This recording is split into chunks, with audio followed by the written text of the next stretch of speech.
નમસ્કાર, જય હિન્દ, જય ભારત. હું રાજેશભાઈ બારોટ, ઈશુદાનભાઈ ગઢવીની ટીમ આમ આદમી પાર્ટીથી.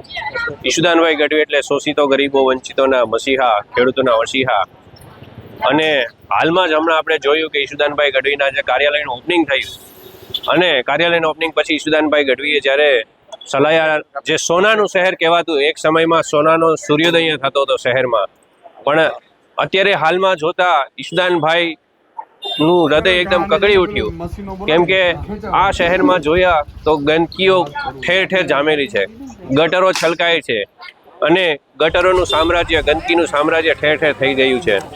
તો આના માટે થઈને ઈશુદાનભાઈએ અને જે આમ આદમી પાર્ટીના કોર્પોરેટરો છે એ બધાએ ભેગા મળીને નક્કી કર્યું કે જો એના શાસકો કાંઈ નથી કરી શકતા તો હવે અમે પોતાના સ્વખર્ચે આ મશીન લઈ અને આ સલાયાની જે ગંદકી છે એને સાફ કરીશું.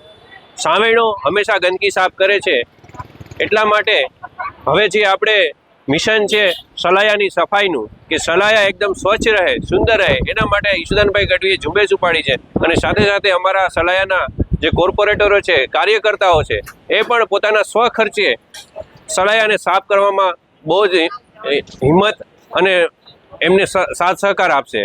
જય હિન્દ, જય ભારત. હાલ જે સલાયા નગરપાલિકામાં કોંગ્રેસની શાસન સરકાર હોય અને ભૂગર્ભ ગટરનો ફૂલ એવો ત્રાસ હતો ગામમાં, એટલે થોડા સમય પહેલાં પ્રદેશ આમ આદમી પાર્ટીના પ્રદેશ અધ્યક્ષ શ્રી ઈશુદાનભાઈ ગઢવી સલાયા પધારેલ હતા.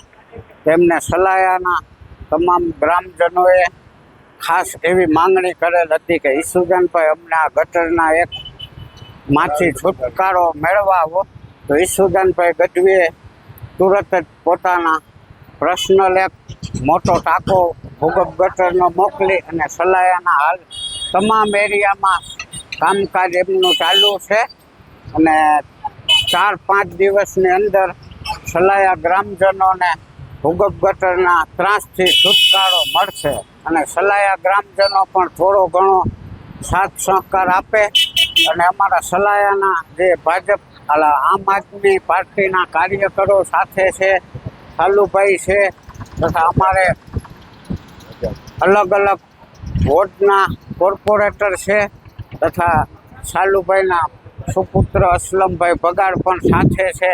તો એનો પણ સંપર્ક સાંધી અને ખાસમાં ખાસ સલાયા ગ્રામજનો થોડો ઘણો સાથ સહકાર આપે અને ક્યાંય પણ એરિયામાં એવું લપતું હોય તો સાથે રહીએ અને આપણા જ ગામનું કામ છે અને આપણે સાથે મળી અને કરાવીએ એવી સલાયા ગ્રામજનોને આમ આદમી પાર્ટી તરફથી અપીલ કરવામાં આવે છે.